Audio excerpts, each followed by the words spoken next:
బాసర జ్ఞాన సరస్వతి ఆలయంలో చోరీ కలకలం రేపింది. మొదటి అంతస్తులో ఉన్న మహంకాళి అమ్మవారి గుడిలో దొంగతనం జరిగింది. రాత్రి దుండగులు ఆలయ తాళాలు పగులగొట్టి అమ్మవారి వెండి కిరీటం, హుండీని ఎత్తుకెళ్లారు. ఉదయం అభిషేకం కోసం వెళ్లిన సమయంలో చూసి దొంగతనం జరిగినట్లు అర్చకులు గుర్తించారు. ఆలయ అధికారుల ఫిర్యాదుతో కేసు నమోదు చేసిన పోలీసులు దర్యాప్తు చేపట్టారు.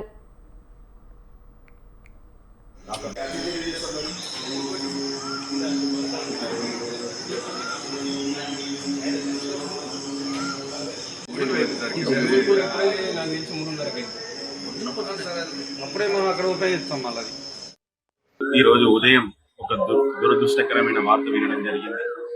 ఏదైతే ముగ్గురు అమ్మవారు కొలువైన బాసర క్షేత్రంలో మహాకాళి అమ్మవారి ఆలయంలో వెండి కిరీటము మరియు ఉండిని దొంగలించడం జరిగింది. అది దొంగతనంగా పరిగణించకుండా ఇది ఒక అవమానంగా మేము భావిస్తున్నాం. బాసర భక్తులంతా ఎంతో ప్రసిద్ధ పుణ్యక్షేత్రంలో కూడా ఇలాంటి నిఘా వ్యవస్థని చవి చూడడం జరిగింది. 2024లో ఇదే విధంగా జరిగింది. మళ్ళీ ఇప్పుడు సంవత్సర కాలం తిరగక ముందే మళ్ళీ ఈ విధంగా జరిగింది.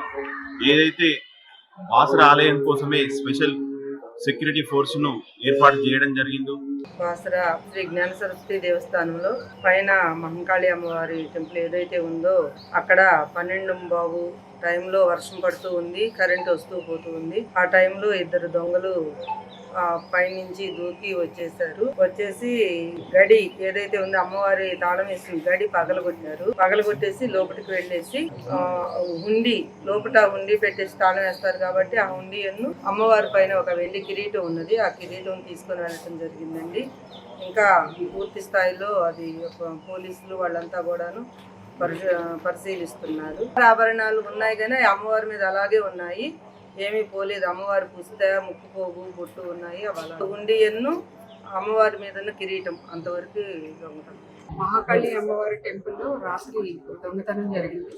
అమ్మవారికి సంబంధించిన వెండి కిరీటం దొంగలు దోచుకోవడం జరిగింది. అలాగే ఇక్కడ ఈ సీసీ కెమెరా కూడా వాళ్ళు కవర్ చేసి పెట్టారు. అలాగే హుండీ ఎత్తుకెళ్ళిన హుండీ ఇక్కడే వాళ్ళు వదిలేసి వెళ్ళడం జరిగింది.